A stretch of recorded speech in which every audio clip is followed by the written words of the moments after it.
Welcome to the spring edition of the GarethJohnstonGolf.com newsletter, and I want to just talk about Rory's swing in light of his recent win at the Bay Hill Invitational. And there's two very simple things I want you to take away from his technique. And don't get me wrong, these are slightly older bits of footage taken of him, but there are some really good things that you can take. Now, whilst you wouldn't actually teach Rory's impact position to anybody, he gets incredibly open, which I'll show you in a moment. That can actually help a few of you out, and I'm going to talk to you about the things that I really like about his swing. And I've drawn a sniper crosshairs that kind of dissects his hands here, and I've labelled some boxes just for some visual effect. Now, the key thing in any golf swing is really the quality of the downswing. The backswing, whilst it is important, you can actually go a little bit awry in the backswing.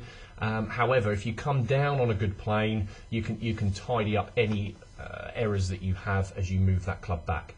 It does take a few reps, it does take a lot of practice, but it can be done. So if you look at how he moves the club away from the ball in this left-hand image, he tends to get the club to work from box 1 to box 3. And you can see here, that's what we would call a takeaway that's a little bit outside the line. However, the club's in front of him. We quite like that with high-speed players. And then as he moves up to the top of his swing, he moves into box 2. You can see the club's standing upright a little bit.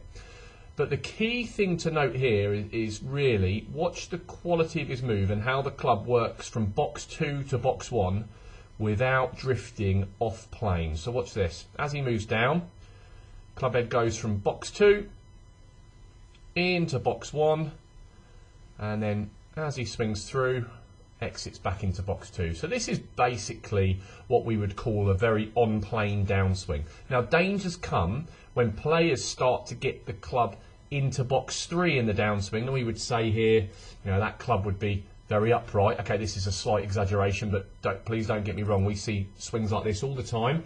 And also the other failing would be where the club drops too far under plane and starts to flirt with box number 4.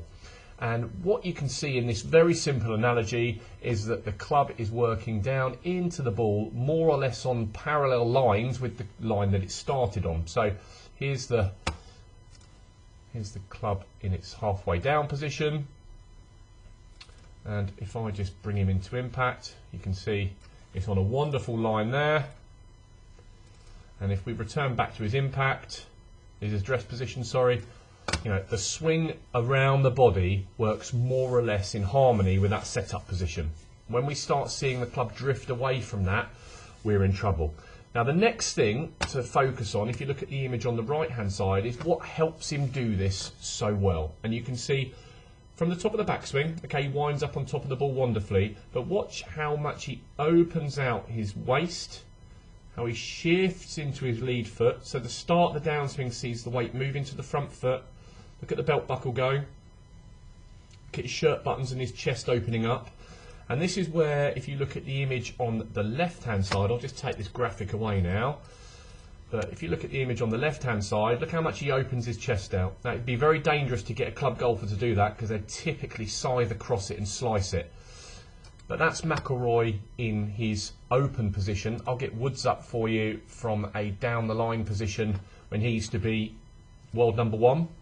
And he plays very differently. Look how much squarer his shoulders are as he meets the ball. However, I haven't really moved this crosshairs, but you can still see the same relationship with the club as it comes down from 2 to box 1.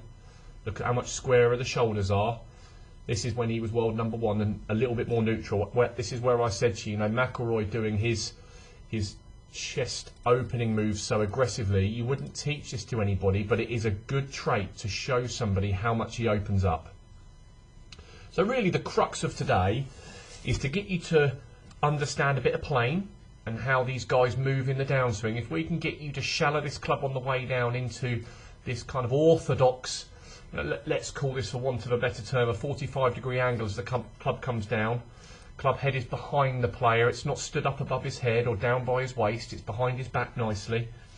As he comes into the ball, he attacks the ball from the inside just slightly. Okay, his chest is open, but it is a sign that he's opening up his body, which I think a lot of my followers and a lot of my lessons could do something better in. You know, they could do this just that little bit better, just open up just a tiny bit more. And there's a really good way for you to understand how these guys move. Hope you've enjoyed this. If you can just take just a couple of things or even just one thing away from this, then we've made some strides. Happy spring.